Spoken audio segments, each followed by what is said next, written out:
Bem-vindos ao Da Capa à Contra Capa. 20% da população portuguesa vive em 7 municípios, maioritariamente nas áreas metropolitanas de Lisboa e do Porto.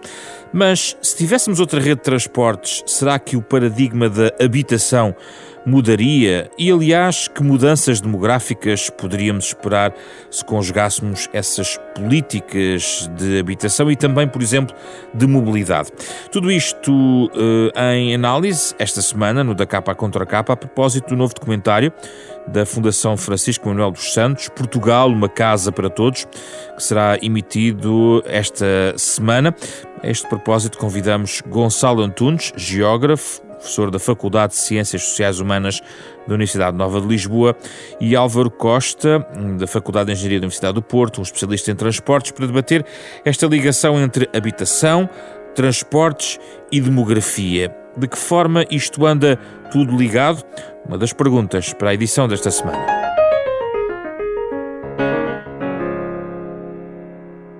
Muito obrigado pela vossa presença. Gonçalo Antunes, começo por si. Ora, neste contexto, gostava de perceber de base qual é a sua perspectiva em relação à ligação destes 3 eixos, porque se é verdade que há quem procure viver numa zona um pouco mais distanciada do seu local de trabalho, requer transportes para isso, e mudar-se para um outro local, sendo que, inclusivamente, hoje em dia já temos dados que apontam para mudanças na questão da mobilidade territorial. Há alguma população que alterou, por exemplo, o seu local de residência face a 2019, apesar de tudo ainda há, se calhar, alguma rigidez. Como é que vê esta ligação entre estes 3 eixos, habitação, transportes e a demografia? São eixos, quer dizer, olhando para aquilo que estava a dizer no início, realmente a área metropolitana de Lisboa, se nós olharmos para aqui, para a área metropolitana de Lisboa, tem cerca de 2,8 milhões de habitantes. Ora bem, num país que tem cerca de 10 milhões de habitantes, um bocadinho mais, estamos a falar de cerca de 28% da população que vive aqui na área metropolitana de Lisboa. Se juntarmos também a área metropolitana do Porto, temos quase 40% da população portuguesa a viver em 2 áreas metropolitanas.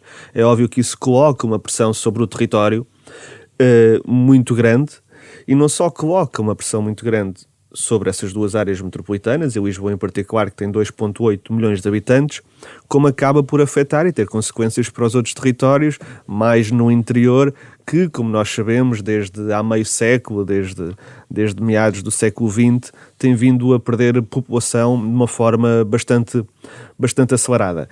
E já agora, esse cenário que nós temos de quase 30% da população portuguesa a viver à volta da sua principal capital, na área metropolitana, não é um cenário muito comum, mesmo no resto da Europa. Só ali nos países do Báltico, são países muito pequenos e, portanto, quase que tudo aquilo é a sua capital, mas nos outros países, embora tenham áreas metropolitanas que são maiores do que a cidade de Lisboa, o seu peso relativo no país, do ponto de vista demográfico, depois acaba por ser menor.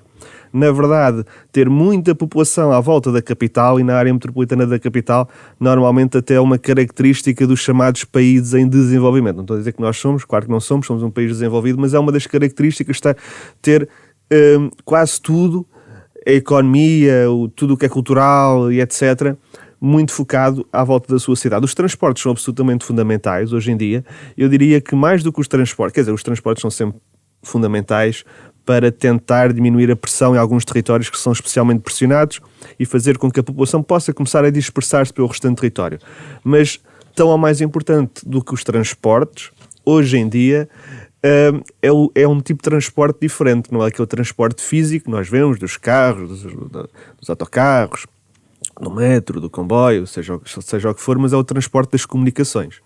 Ou seja, hoje em dia o teletrabalho, em particular, há muita gente que já não tem que ir trabalhar todos os dias necessariamente e fazer esse movimento pendular, essa deslocação, e, portanto, pode começar a ter escolhas que são um bocadinho diferentes do ponto de vista habitacional, porque sabe que não tem todos os dias que se deslocar, não tem todos os dias que fazer algumas dezenas de quilómetros, não precisa dessa proximidade ao local de trabalho, necessariamente, porque desloca-se uma vez, 2 vezes por semana. Isso significa que vê mudanças pós-pandemia neste padrão, é isso? Vejo que a população talvez comece a refletir, nomeadamente essa que tem a possibilidade de fazer teletrabalho e que está a consolidar esse teletrabalho, efetivamente começará a refletir se vale a pena continuar a viver em territórios altamente pressionados, que não têm necessariamente uma qualidade de vida superior a outros de média densidade ou de baixa densidade,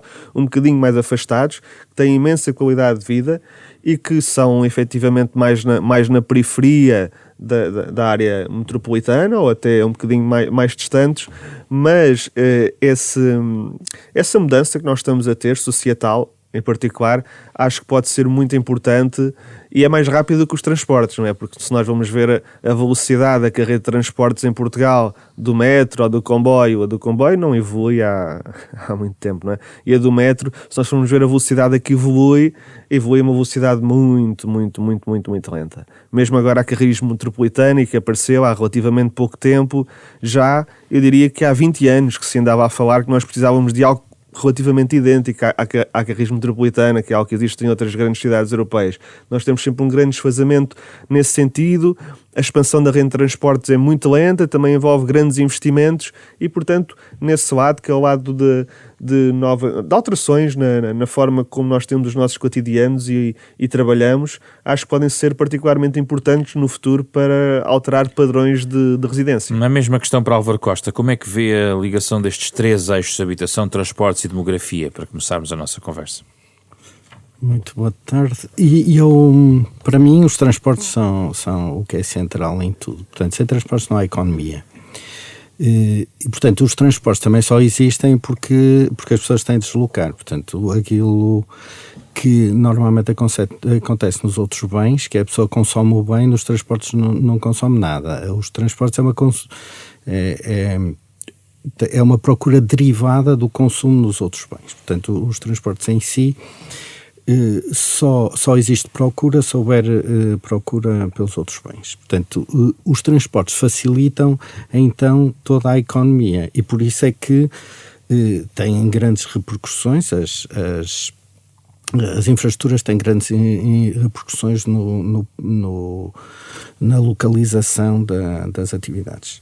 De facto, Lisboa tem uma situação privilegiada porque tem cerca de 50% das pessoas, 45%, que vive junto a uma estação ferroviária. Portanto, a população está maioritariamente localizada junto aos eixos ferroviários, o que lhes garante uma boa acessibilidade. Neste momento começa a ser difícil porque os sistemas de transporte estão muito congestionados. O mesmo acontece no Porto.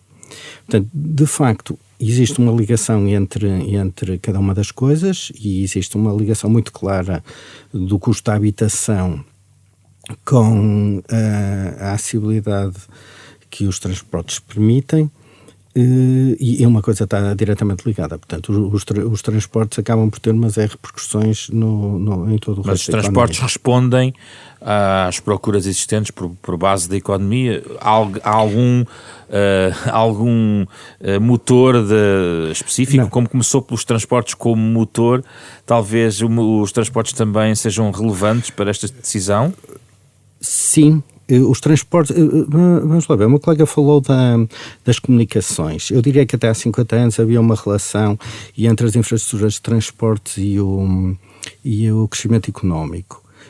A partir daí, as comunicações começam a ter mais importância e, portanto, há uma relação entre estas duas coisas, que é os transportes e as comunicações e o desenvolvimento económico. Nos últimos, tempos, realmente as comunicações vêm a assumir uma importância que vão continuar a assumir. Portanto, neste momento é difícil até pensar só os transportes por si, porque tem-se pensar nos transportes e comunicações e nós temos de ter a noção que há zonas em que as comunicações não têm a qualidade que deveriam ter e, portanto, esta mudança das pessoas poderem ir menos vezes ao local de trabalho tem a ver também muito com esta facilidade de comunicações, porque num sítio que não houver comunicações e que haja transportes, também a economia não arranca porque não são espaços de solução. Portanto, mas existem dados que confirmam esta crescente utilização do teletrabalho com alguma alteração nos padrões ou é mínimo essa alteração? Não, existe alteração profunda do teletrabalho. Eu já não tenho, mas é a mesma certeza que isso diminua o número de deslocações em transporte individual. Porque o que acontece é que quando uma pessoa tem uma regularidade nas suas deslocações, acaba por usar o transporte público, e quando uma pessoa só vai uma vez por semana ao local de trabalho, acaba por levar o carro e fazer outras coisas. Portanto, começa a perder este hábito de andar de transporte público. Eu tenho acompanhado algumas empresas e acontece isso. Quer dizer, às vezes esta nova forma de estar aumenta a pegada ambiental. Portanto, não, há menos deslocações de um tipo, mas há mais deslocações de outro. E nós temos de ver que os transportes públicos estão generalizadamente muito congestionados, tanto no Porto como em Lisboa. Portanto, atravessar o Tejo hoje na Fairtax é uma situação complicada, a linha Sintra está como está, e portanto nós temos hoje situações em que os próprios transportes não são a opção para as pessoas terem outros comportamentos. Isto significa, Gonçalo Antunes, que provavelmente por este caminho, e que vou começando no seu argumento inicial em relação ao peso, na sua opinião, em contraciclo, até com o resto da Europa, das áreas metropolitanas, que elas têm tendência, provavelmente, ainda a alargarem-se ainda mais. Hoje em dia nós estamos a analisar as tendências demográficas que estão a acontecer, por exemplo, no norte de Lisboa, em Mafra, ou Sobral de Montagraço, por exemplo, falando da parte norte da área metropolitana. Isto indicia um crescimento que torna a área metropolitana uma extensão sem fim. O que é que pode acontecer deste ponto de vista? Bem, se nós pensarmos realmente, a área metropolitana de Lisboa cresceu de uma forma muitíssimo rápida. A cidade de Lisboa, há cerca de 100 anos atrás, em 1920, terminava algures por ali na Graça, no Marquês de Pombal, na zona do Rato, na zona de Alcântara. Era até aí onde ia o tecido urbano consolidado. Ora bem, esse tecido urbano consolidado, nos dias de hoje, vai até aos limites administrativos do município, mas extravasa claramente os limites administrativos desse município e segue por ali fora pela restante área metropolitana. Não a área metropolitana toda, como é óbvio, a área metropolitana não é todo um tecido urbano consolidado e contínuo, digamos assim, tem muito fragmentado, mas nós saímos de Lisboa, passamos para Amadora, para Oleiras, para Cascais, para Odivelas, mesmo para Loures, e mesmo para o outro lado, na margem sul, embora tenha ali aquela fronteira natural que é o Rio Tejo, e todo o tecido urbano é contínuo, digamos assim. E isto é muito novo, foi um crescimento absolutamente explosivo, tal como aconteceu em muitas grandes áreas metropolitanas no resto do mundo. Se vai continuar esse processo de crescimento demográfico, eu julgo que não há sinais que nos indicam, que nos possam indicar que vai entrar em declínio. Pode estabilizar, pode continuar a crescer, mas de uma forma desacelerada, mas também não tanto à velocidade como aconteceu na década de 60, ou na década de 70, ou na década de 80. Isso claramente não me parece. É um crescimento seguramente mais lento que nós temos agora, porque as cidades têm sempre esta característica de atraírem as pessoas. Funcionam quase como um ímã. É um farol de modernidade, de progresso, onde as pessoas podem construir uma boa vida, onde está tudo, da economia, da cultura, do desporto, do recreio. As pessoas já procuram Mafra, Sobral de Montagraço, não é propriamente a Avenida da Liberdade. Também procuram, claro que sim, e Sesimbra, e Palmela, e o Montijo, e Alcochete. Estamos a falar de crescimentos, estamos a falar de zonas que estão mais ocupadas dentro da área metropolitana de Lisboa, em tendência. Sim, são também essas áreas que agora têm potencial de crescimento, não é? Porque as restantes já estão sobreocupadas. Já estão sobreocupadas. Por exemplo, aqui perto, na Câmara Municipal de Oleiras, o Presidente da Câmara Municipal de Oleiras tem falado muito que agora para construir é preciso construir em REN e em RAN. E é preciso construir em REN e em RAN porque realmente do resto já não existe nada para construir. REN e RAN, só para explicar, são a Reserva Ecológica Nacional e a Reserva Agrícola Nacional, figuras jurídicas criadas no início dos anos 80. em grande medida pela força do arquiteto Gonçalo Ribeiro Teles e pegando mesmo nessa temporalidade, parece-me que agora estarmos a pensar em construir na REN ou na RAN seria um retrocesso de 40 anos. Mas deixa-me perguntar-lhe em relação às infraestruturas. Nos últimos 30, 40 anos nós tivemos, por exemplo, na área metropolitana de Lisboa, construções, infraestruturas relevantes. Na área dos transportes foi construída uma nova travessia sobre o Tejo. E agora pondera-se, ou está em estudo, a questão do novo aeroporto e a sua localização. Isso trará este tipo de mudanças do ponto de vista das infraestruturas de comunicações, dos transportes, trará de facto uma mudança na distribuição geográfica na área metropolitana? É expectável que isso aconteça? Claro que sim, sempre que nós criamos uma nova centralidade de emprego com dinamismo económico, a população tem tendência a concentrar-se nesses locais. Isso é mais do que óbvio. Se o aeroporto sair da zona onde está, ainda hoje, no município de Lisboa, na parte norte do município de Lisboa, e deslocar-se para o Montios ou para o Alcochete, essas áreas no futuro vão ser muito pressionadas, desde logo do ponto de vista residencial. E há muita população que vai querer viver aí nesses locais e há muita economia que se vai instalar, pequenas empresas, médias empresas, de negócios, e na verdade é isso que nós também precisamos na nossa área metropolitana. Não de um aeroporto em cada esquina, mas de novas centralidades. Fazer com que a população não esteja dependente daqueles movimentos pendulares muito típicos entre o chamado subúrbio e a deslocação para o centro da cidade, que é um movimento até já um bocadinho datado do ponto de vista da forma como olhamos para as cidades. Nós precisamos de novas centralidades. Criar novas, ou seja, emprego, dinamismo económico espalhado pela área metropolitana. Para que também a qualidade de vida, o bem-estar, estes movimentos pendulares, esta deslocação, por vezes de horas que as pessoas fazem, que perdem todos os dias, seja diminuída, para que tenham um emprego, bom emprego, perto dos seus locais de trabalho. Não necessariamente em Lisboa, mas que possam fazer a mesma coisa em Sesimbra, em Palmela, em Setúbal, em Alcochete, em Mafra, em Sintra. Essas novas centralidades, à volta da centralidade principal que existe, que é obviamente a capital, têm que ser potenciadas de forma muito enérgica para criar qualidade de vida na nossa área metropolitana. Álvaro Costa, gostava de ouvir sobre esta questão dos movimentos pendulares e vou só aqui buscar uma citação do documentário da Fundação Francisco Manuel dos Santos que vai ser conhecido nos próximos dias. Há uma estudante que estuda no Porto que diz o seguinte: eu sou de Guimarães e logo que descobri que tinha sido colocado no Porto decidi vir cá procurar alojamento, porque ficar em Guimarães seria ir e vir todos os dias, não seria uma opção porque era demasiado dispendioso, era muito cansativo, tinha que vir muito cedo e então tratei logo de procurar alojamento. Era suposto, Álvaro Costa, numa rede ideal, que esta estudante viesse todos os dias de Guimarães para o Porto num movimento pendular de cerca de, 50 km talvez, e que lhe permitisse fazer esse movimento diário com perdas mínimas de tempo face àquilo que seria o natural. O que é que seria o movimento óbvio e o que é que falta aqui então? Bem, em relação a Guimarães, o que acontece é que as características da linha ferroviária são muito mais. Portanto, a distância é relativamente curta, mas o tempo de deslocação é elevado. Eu próprio tenho 2 funcionários que trabalham em Guimarães e um prefere vir todos os dias e a outra prefere não vir. Portanto, uma está em casa e outro vem todos os dias.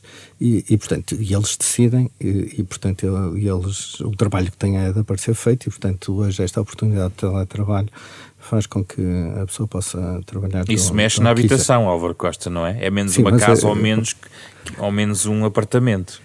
Sim, mas é uma opção, repare, no caso concreto é uma opção deles. Claro. Quer dizer, eles podem ficar os 2 em casa, não querem. Um diz-me assim, eu gosto imenso de chegar ao Porto, chegar ali a São Bento, e tenho ali uma vista incrível, viver o centro do Porto é espetacular, e eu chego mais bem disposto ao trabalho. Portanto, trabalho com outras características. A outra diz-me o contrário, diz-me assim, eu não quero perder uma hora do meu dia de manhã e outra à tarde, 2 horas em transporte, e portanto eu prefiro ficar. Portanto, ficar em casa e trabalho lá e assim tenho uma vida mais calma. Portanto, essa estudante está no perfil desta segunda, quer dizer, não quer perder tempo de transporte. O problema é que o tempo é excessivo, não é, Álvaro Costa? Não, o tempo é claramente excessivo. O que eu estou a dizer é que as pessoas também têm opções, não é? Claro. Portanto, há aqui duas questões. Há o tempo ser excessivo, porque as características da linha são fracas e, portanto, a performance de comboio nessa... Nem é tanta distância, nesse caso, de Guimarães. O problema é mesmo a performance da linha. Mas também as pessoas têm opções. Ela preferiu vir para o Porto e ela seria uma daquelas pessoas que poderia ter a opção de ficar em Guimarães. O que acontece, basicamente, na área metropolitana do Porto, que é um bocadinho diferente de Lisboa, eu acho que em Lisboa, por exemplo, a alta velocidade pode pôr Leiria na periferia de Lisboa. Portanto, a linha passará pelo lado contrário da linha atual, pelo lado contrário da Serra dos Candeeiros e a alta velocidade também vai ter grande impacto na localização das pessoas, porque podem estar mais longe, mas em termos de tempo estão mais perto. Só um parênteses, ainda que seja alta velocidade e, portanto, não um movimento tradicional hora a hora do pendular suburbano como nós estamos habituados? Vamos lá ver, a alta velocidade nos outros países teve mais impacto nas pequenas distâncias do que nas grandes.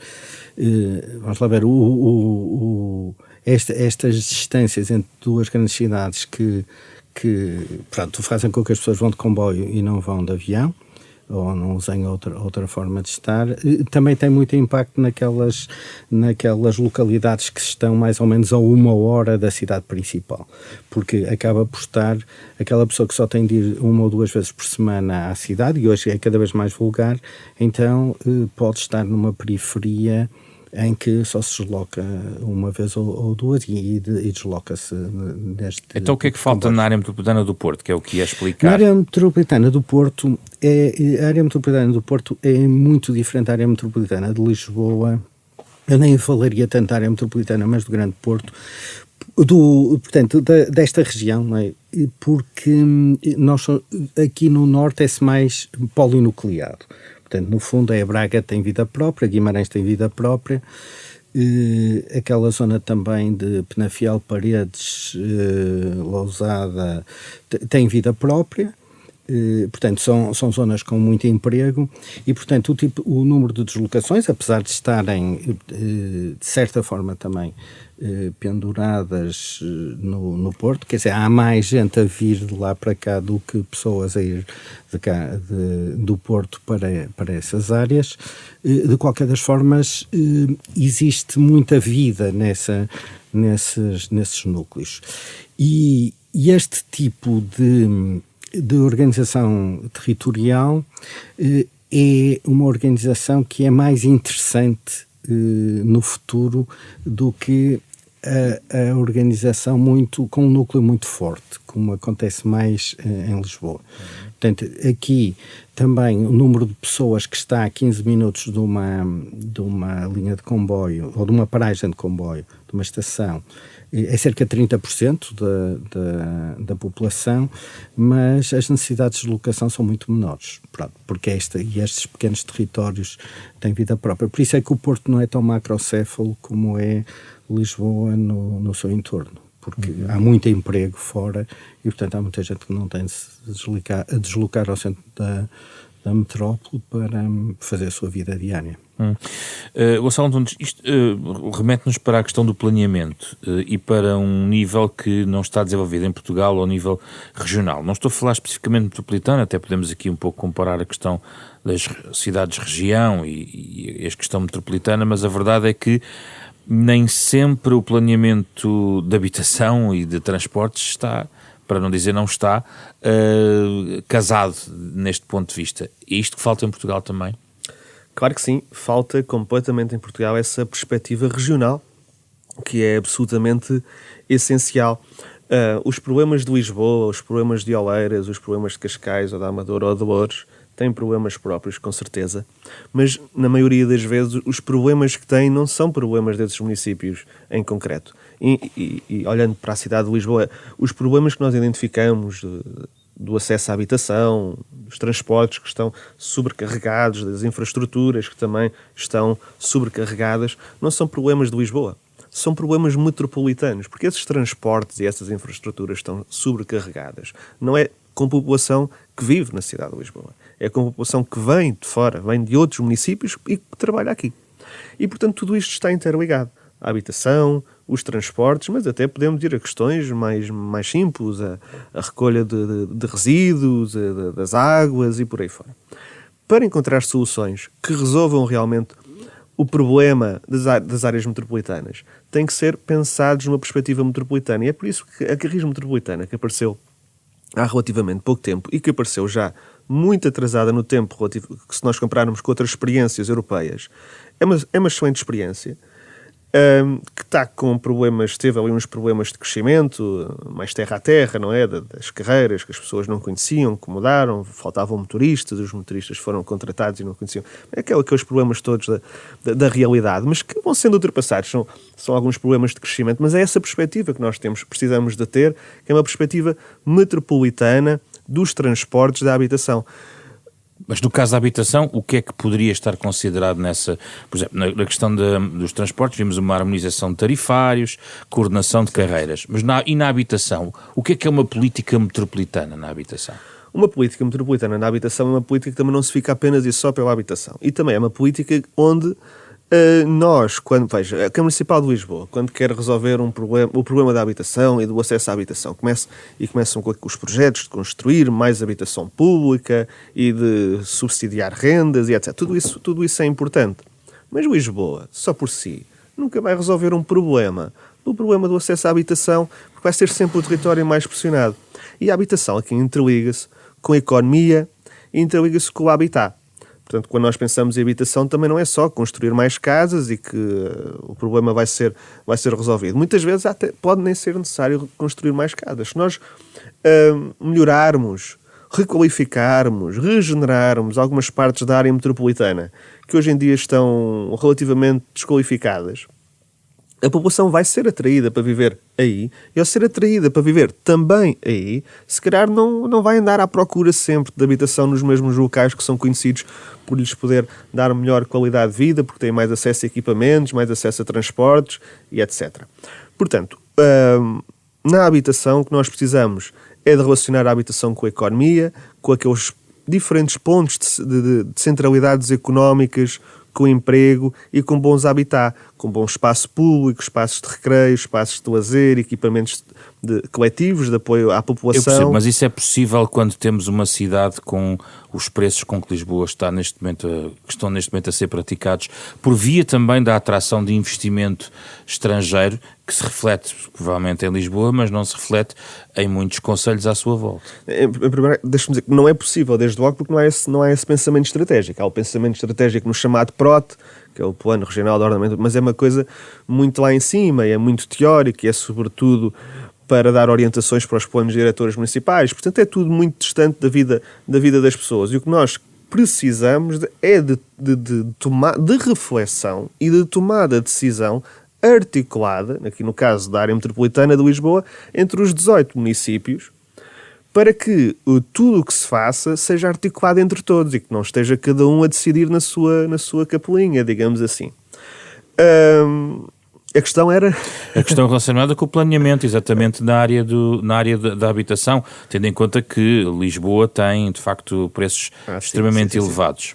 Sim, Lisboa tem preços extremamente elevados e isso deriva de uma enormíssima procura para um parque imobiliário que não é infinito, não é? Tem os seus limites e o que nós vemos nos últimos anos é que o preço tem subido realmente a velocidades absolutamente estonteantes. Há freguesias na área no município de Lisboa, no centro do município de Lisboa, a freguesia de Santo António, que entre 2016 e 2020, portanto ali em 4 anos, o preço do mediano de metro quadrado duplicou. Não é?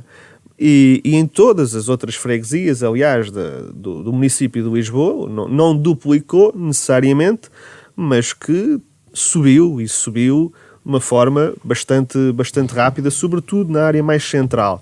Mas não é só em Lisboa. Aliás, nós lá na Faculdade de Ciências Sociais e Humanas temos atualmente um projeto que é financiado pela Fundação para a Ciência e Tecnologia, que estuda precisamente a evolução do mercado imobiliário. E num primeiro momento, O valor do metro quadrado subiu na área metropolitana de Lisboa, subiu bastante em Lisboa, Oeiras e Cascais, não é? Neste eixo, que já era um eixo historicamente pressionado, ali a chamada linha do Estoril, quase, não é?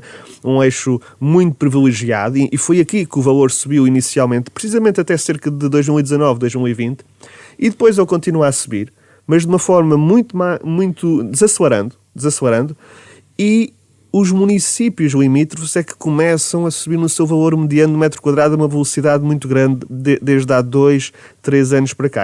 Há esta diferença.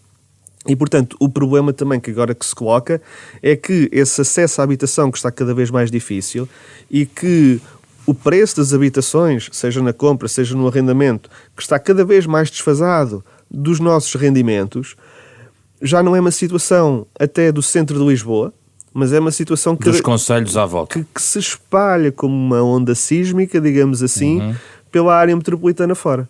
Álvaro Costa, como é que o planeamento de habitação se poderia casar com o planeamento dos transportes à escala metropolitana? Bem, eu acho que devia-se procurar as localizações onde têm mais capacidade de transportes. Por exemplo, em Lisboa, e agora pegando no assunto que o meu colega falou, há zonas, tipo a Baixa da Banheira, que têm um problema que é o problema da regularidade dos serviços da Transtejo.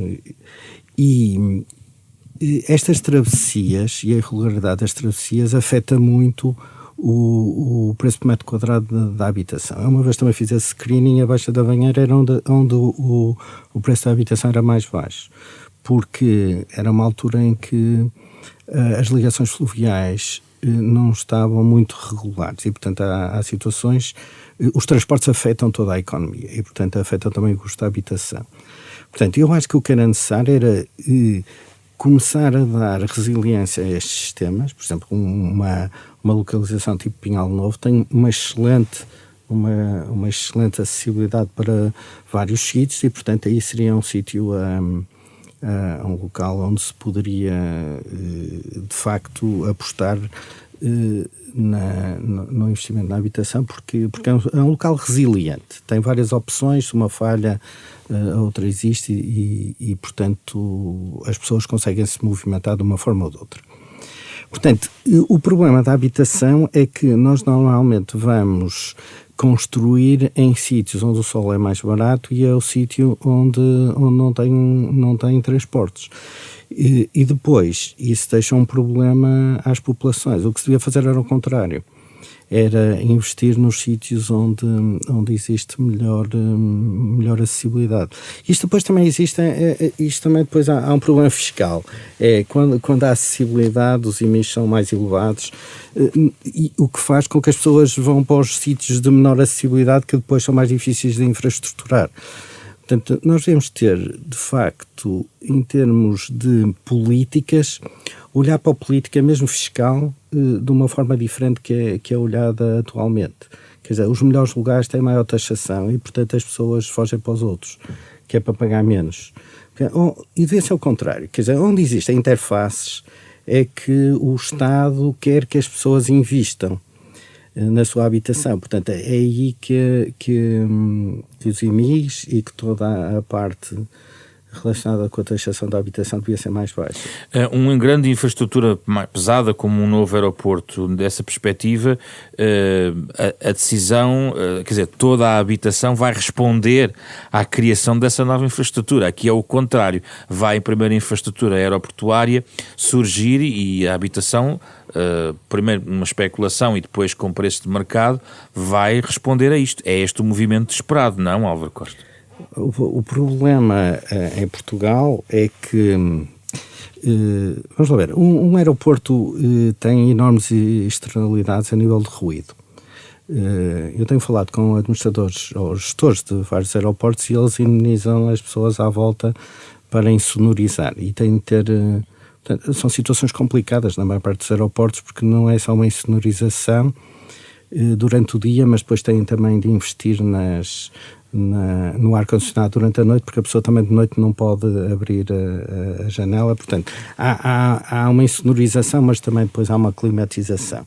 E normalmente os Os aeroportos não querem ter muita habitação ao lado, porque depois têm de pagar estas compensações.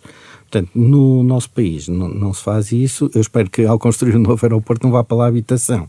Vão, mas é serviços. Portanto, há um novo polo de emprego, não é? Vá um novo polo de emprego, mas não vá à habitação. Mas é preciso que essas pessoas depois tenham um movimento pendular, ou procuram uma casa naquela zona, ou não vão atravessar a cidade de Lisboa toda para ir para o outro lado, não sei. Está bem, mas ali depois também não conseguem dormir. Repara, a primeira cidade a proibir a circulação de veículos foi Roma Antiga, portanto há 2000 anos. E só podiam circular esses veículos durante a noite. Durante o dia só se podia andar a pé. Roma ficou a ser conhecida pela cidade onde não se podia dormir. Portanto, e depois aparecem aquelas vilas fora da cidade, porque as pessoas que queriam dormir de noite, depois toda a logística era feita de noite, as casas não estavam insonorizadas e as pessoas não conseguiam dormir. Pronto, mas Roma teve de funcionar assim. Nós temos de ter cuidado também que há uma série de infraestruturas que causam externalidades que não são compatíveis com a habitação. Portanto, um aeroporto é um caso desses. Portanto, terá de ter atividades económicas, porque há muitas que exigem proximidade, mas depois em termos de habitação é melhor que não esteja muito próximo. Vamos acelerar aqui para alguns temas. A questão do arrendamento, essa aposta no arrendamento só por si, contrariando, enfim, aqui algumas tendências e debates que estão em curso, mas específica a aposta do arrendamento, tendo em conta que existe uma grande dependência em relação à propriedade da casa, um pouco motivada pelo que aconteceu nos últimos 30 anos no mercado, juntando a natalidade adiada para muitos, famílias mais pequenas, isto tendo como pano de fundo a situação demográfica do país, alicerçada também nos censos de 2021, é a chave essencial, o arrendamento, Gonçalo Antunes, para atalhar aqui a todas estas questões? Realmente há uma tendência em Portugal do acesso à propriedade. No caso da habitação isso é muito evidente, eu diria, desde o momento em que se permitiu a propriedade horizontal, em 1955, é aí que os prédios, é permitido que os prédios sejam fracionados em apartamentos, até aí não era possível, portanto o prédio só podia ter um proprietário, e desde precisamente dessa década que tem existido uma tendência para um aumento bastante considerável de proprietários residentes na sua própria habitação, e depois, obviamente, isso é o início, isso é a gênese, mas a partir da década de 80, em particular, com o acesso ao crédito à habitação, e nos anos 90, há uma explosão enormíssima na propriedade de casa. E hoje em dia somos um país de proprietários, somos um país que tem 70% de proprietários e 30% de arrendamento. Num momento, já agora, também às vezes fala-se muito que nós temos esse amor à propriedade e etc., mas apenas para contextualizar, nós somos o 12º país da União Europeia com mais proprietários residentes. O 12º, não somos o 3º, nem o 4º, nem o 5º. Portanto, à nossa frente estão muitos países e, curiosamente, são quase todos países da Europa do Leste, onde, enfim, houve uma grande aquisição de património em meados da década de 90. Mas, no momento em que a compra de casa está muito difícil, porque nem todas as famílias conseguem dar os 10% de entrada que hoje em dia são obrigatórios, no mínimo. Logo aí temos um obstáculo muito grande para a maioria das famílias portuguesas que não conseguem poupar todos os meses, ou poupam num nível relativamente baixo, e conseguir dar de entrada 10% é muito elevado. Hoje em dia, com as taxas de juros relativamente elevadas, estão ali próximas dos 4%, as prestações também são muito altas, portanto pedir empréstimo ficou muito mais caro do que há um ano atrás. Ficou centenas de euros por mês mais caro. E, portanto, nesse caso, o arrendamento é uma alternativa que se coloca, mas eu diria que é mesmo isso, é uma alternativa, porque se calhar se as pessoas tiverem a opção entre comprar e arrendar, se calhar a sua primeira opção, por decisão, também tem muito a ver com a forma como nós olhamos para a vida aqui em Portugal. Tem a ver também com a incerteza laboral, por exemplo. Eu hoje posso estar a trabalhar neste concelho, mas a vida, por via do meu trabalho, pode-me levar a ir para um outro caminho, e talvez a aposta no arrendamento permita uma maior mobilidade ou flexibilidade. Sim. residencial. Era precisamente aí onde eu queria chegar. Se calhar as novas gerações olham para a vida já dessa forma, ou seja, não querem comprar, podem até não querer comprar uma casa porque sabem que têm precariedade, ou tendo precariedade laboral, dificilmente compram uma casa, mas porque há uma maior mobilidade. Nas gerações anteriores era tudo um bocadinho mais estável, comprava-se uma casa, ficava-se ali naquela casa durante décadas, era um projeto para a vida. Hoje em dia isso pode acontecer, hoje em dia se calhar as coisas são um bocadinho mais líquidas para gerações mais novas, mas sobretudo o arrendamento é importante, é absolutamente fundamental como alternativa para a compra de habitação, que hoje em dia é muitíssimo complicada para a esmagadora maioria das famílias, por muito que o queiram. Não têm rendimentos suficientes, a taxa de Euribor está muito elevada, não conseguem dar os 10% de entrada e, portanto, há uma série de dificuldades no acesso à habitação própria, hoje em dia, e não existindo apoios governamentais nesse sentido. O mercado de arrendamento é outra alternativa, porque são estas duas, enfim, podemos aqui falar das cooperativas e até, mas no fundo para a maioria da população são estas duas opções que têm em cima da mesa. Álvaro Costa, uma aposta no arrendamento teria um impacto substantivo, também em maior mobilidade nos transportes? Claro. As pessoas terem a liberdade de escolherem o local que lhes é mais conveniente viver em determinado momento, acaba por dar a flexibilidade, dá sempre resiliência a toda a vida, não é? Às opções que uma pessoa toma. E, portanto, o arrendamento, agora o mercado de arrendamento tem de funcionar de forma diferente do que tem funcionado. E eu acho que o mercado do arrendamento também em Portugal não funciona da forma que devia funcionar, mais uma vez por uma questão fiscal. Se nós virmos a incidência fiscal sobre o alojamento local e sobre o mercado de arrendamento é completamente diferente. Nós estamos com problemas nas cidades que têm muito a ver também com isso. A carga fiscal sobre quem arrenda é muito elevada. E depois também o risco de depois não poder recuperar a casa também é elevado. E, portanto, eu acho que toda a parte fiscal e de leis ligadas com o arrendamento tem de se alterar se nós queremos mesmo ter um mercado de arrendamento dinâmico. Isso é fundamental. Quanto mais flexível for uma sociedade, a pessoa adapta-se melhor ao que precisa em determinado momento e acaba por todos ficarmos a ganhar. E esta nova geração está muito preparada para isso, porque é uma geração para quem a posse, seja a posse do carro, seja a posse da casa, é uma geração com uma visão completamente diferente da geração antiga que via os bens como um investimento. Esta nova geração já tem na cabeça que não existem quase bens de investimento, existem, mas é a utilização dos bens em determinado momento, e, portanto já não existe aquela questão do sentimento da posse. A minha questão é relacionada com os transportes. O que é que isso mudaria? Isso mudaria que as pessoas se adaptariam muito melhor, até para uma política de transportes era muito mais rápida estas alterações, não é? Portanto, as pessoas adaptar-se-iam muito melhor ao mercado de emprego e, portanto, podiam-se muito mais facilmente mudar para o sítio onde precisam de se deslocar no dia-a-dia e, portanto, isso diminuiria a pressão sobre os transportes. E isso recomendaria, por exemplo, a flexibilidade que eventualmente aposta de transporte ferroviário confere?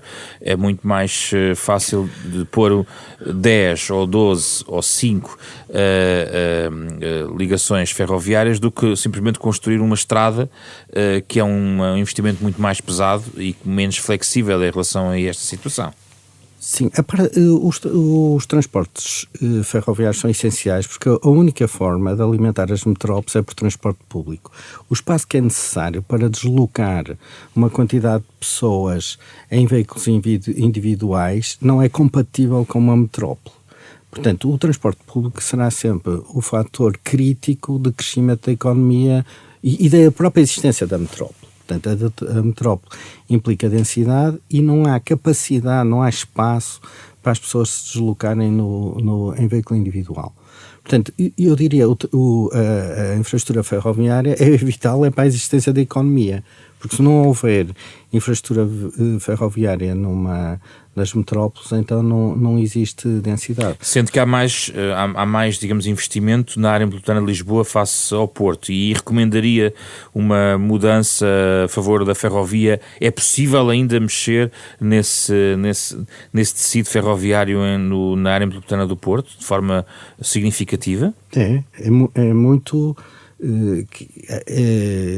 é muito fácil fazê-lo, porque nós temos na margem sul um problema, que é uma linha que está muito misturada entre mercadorias, alta velocidade os pendulares e os suburbanos. Portanto não há cadenciação na parte suburbanos. Portanto, eu diria que o comboio na parte sul do Douro não serve o que deve ser um transporte suburbano. Portanto, existe a linha, mas depois a CP não consegue pôr um programa operacional que responda ao que é necessário. E depois não existe equipamento. Nós não temos suburbanos em Barcelos, a linha não vai a Amarante. Quer dizer, se olhar para a área metropolitana do Porto, começa a chegar à conclusão que se calhar o comboio não chega mesmo aos sítios onde deve chegar. Está lá a linha, mas se for olhar para os programas operacionais, depois o que está posto na linha não Mas a linha está lá, não é? Não, repara, até agora, por exemplo, a linha ferroviária ia a Caíde. Caíde não é Marco nem é Amarante, é Caíde. E agora vai ao Marco, eletrificado, mas não vai a Amarante. Portanto, mas porquê é que não há operação? Não há procura? Há procura? Não, agora eletrificaram, portanto, agora já vai ao Marco. Mas, por exemplo, a partir de Nino não vai a Barcelos. Porquê? Porque não há comboios. Portanto, e depois também precisam de aumentar a capacidade da linha para permitir que a linha junto ao Porto tenha mais capacidade. E depois, quer dizer, há uma série de situações que fazem que a gente olhe, repara, vai ao pé de Barcelos, há a linha, mas não há comboios. Portanto, o que cria valor é o comboio, não é a linha é despesa. O comboio é que é a criação de valor. Mas a questão que eu colocava é a procura, ou seja, não há comboio... A procura existe. Existe. Existe, e até, por exemplo, Barcelos está a ter grande dinamismo a nível imobiliário, porque as pessoas já sentiram que qualquer dia haverá lá comboio. E, portanto, junto à estação, estão-se a construir até grandes prédios. Agora, o que é preciso é mesmo que se olhe para isto e se ponha lá os transportes, porque se puser lá os transportes, alivia a pressão que hoje existe no centro das áreas metropolitanas. Quer dizer, a habitação é muito cara porque o espaço é muito reduzido, o espaço de mobilidade.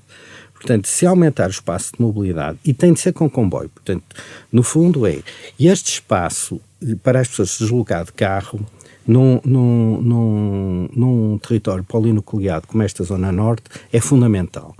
Mas depois, para alimentar os centros urbanos, tem de ter uma ligação de ferrovia entre os diferentes centros, porque não é compatível com a utilização do carro. Portanto, o território é disperso, ao ser disperso não é compatível com o comboio, não é? Tem de ser o carro. Mas depois, nos espaços de centralidade e a ligar uns aos outros, tem de ser o comboio, porque não é compatível com o carro por falta de capacidade física. Ou neste caso o metro do Porto. Sim, mas o metro, por exemplo, se reparar, o metro do Porto e o metro de Lisboa são localizados na zona onde já há grande densidade. Por exemplo, a nova linha do metro é uma linha muito boa porque vai aumentar a capacidade, a nova linha, portanto, que atravessará o Douro, a linha Ruby, é uma linha que vai aumentar imensa capacidade do sistema de transportes em metro. Nós temos as pontes todas congestionadas, a da linha amarela está congestionada, a ponta rápida está congestionada de carros e a ponte do Freixo também. Portanto, nós temos e projetam-se mais pontes.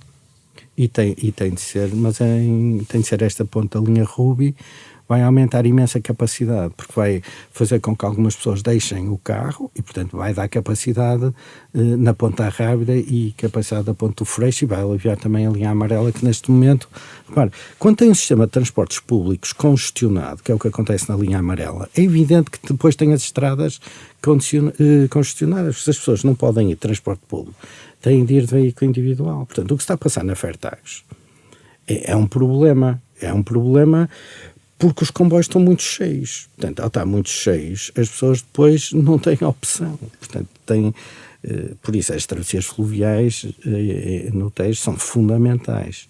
E é fundamental também arranjar capacidade para a Fertagos poder fazer oferta de mais comboios, muito nomeadamente com a duplicação da linha entre Romarieiro e o Oriente, não é? Para também os comboios irem ao Oriente e ficarem colados ao sistema de transportes, porque depois também tudo isto faz, a gente olha para a linha, existe, mas depois olha para a programação que está em termos de oferta sobre as linhas e não faz sentido, porque não vai aos sítios, quer dizer, fica lá. Eu costumo dizer que às vezes os transportes deviam ser programados por eletrotécnicos, porque um eletrotécnico, se a lâmpada não acende, quer dizer que a rede não existe, não é? E quando as pessoas estão a programar transporte público, às vezes estão quase lá, mas não estão lá, mas acham que chega lá, mas não chega, porque não faz o que as pessoas precisam, que é ir mesmo ao polo de procura.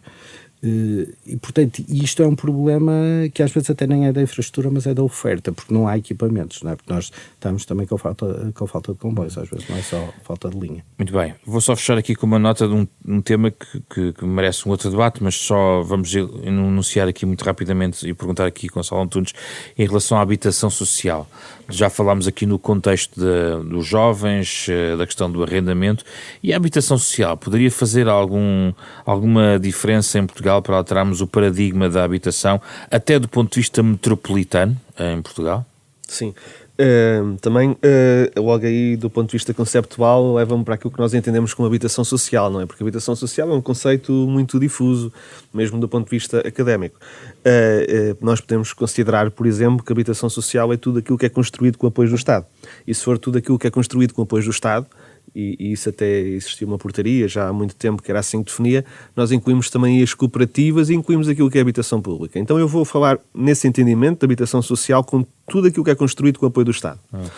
Primeiro as cooperativas e depois a habitação pública. As cooperativas, para o terceiro setor, é absolutamente fundamental para criar um mercado de habitação que seja intermédio e preferencialmente de arrendamento, para depois as famílias poderem comprar ou arrendar, com as cooperativas, habitações a valores abaixo do mercado, com apoios do Estado. E os apoios do Estado podem ser empréstimos bonificados às cooperativas para construir, ou acesso a financiamento, acesso a terrenos com direitos de superfície, que isso já acontece há tantas décadas. E depois na habitação pública. A habitação pública que nós construímos em Portugal foi em grande medida uma habitação pública ao longo das últimas décadas, construída sempre em situações de emergência, nomeadamente para realojar a população que vivia nos chamados bairros de barraco, nos chamados bairros de lata. A nossa habitação pública é muito marcada por essas situações de urgência, de demolir esses bairros e de realojar aquela população em novos bairros de habitação pública. Nós em Portugal só temos 2% de habitação pública, do total do parque habitacional em Portugal, o que é muito, muito, muito pouco, corresponde a cerca de 120 mil focos. Há outros países europeus que chegam aos 2 dígitos, têm mais de 20% de habitação pública. Nós temos 2%, que é um cenário relativamente idêntico nos países do Mediterrâneo europeus. Ora bem, 2% de habitação pública não dá para fazer muito, do ponto de vista de encontrar soluções. É um parque habitacional reduzido e não só é reduzido, como foi quase todo construído para resolver situações de enormíssima precariedade habitacional, que eram esses bairros de habitações muito, muito, muito precárias. O que nós precisamos hoje em dia é de resolver situações ainda desse género. Por exemplo, em 2018 o IRU fez um levantamento e foram identificadas 26 mil famílias a necessitar de uma intervenção na sua habitação ou de nova habitação urgente. 26 mil famílias em todo o país. Mais de 50% na área metropolitana de Lisboa. E, portanto, essas precisam de nova habitação pública ou de uma intervenção que pode não passar pela construção de nova habitação pública, mas precisam de algum apoio muito direto para resolver essa situação. Embora esse próprio número das 26 mil, hoje em dia nós já sabemos que não corresponde à realidade, porque entretanto têm saído estratégias locais de habitação dos municípios e cada um tem vindo a identificar muito mais situações relativamente parecidas com essas, muito superiores àquelas que eles próprios identificaram em 2018. Portanto, hoje em dia fala-se até do triplo do problema. Mas depois, esses são sempre os problemas prioritários, porque são sempre os problemas do mais elementar. Depois precisamos, isso sim, também de muita habitação pública do parque intermédio.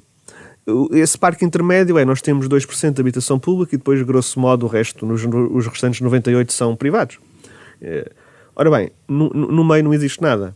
Até porque as cooperativas construíram muito nos anos 80 e nos anos 90, construíram para vender, não construíram para arrendar, como é mais tradição em alguns países, nos países da Europa Central. Nós não temos nada aqui que funcione como intermédio.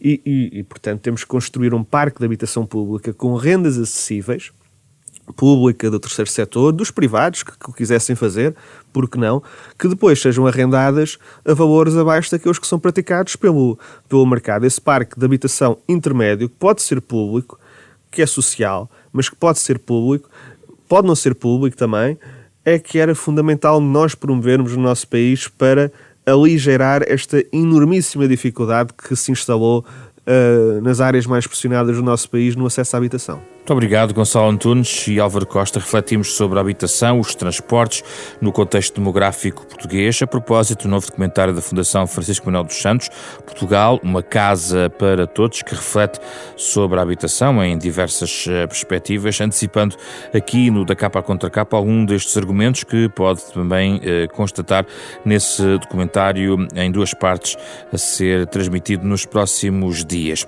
Este é um programa da Renascença em parceria com a Fundação Francisco Manuel dos Santos.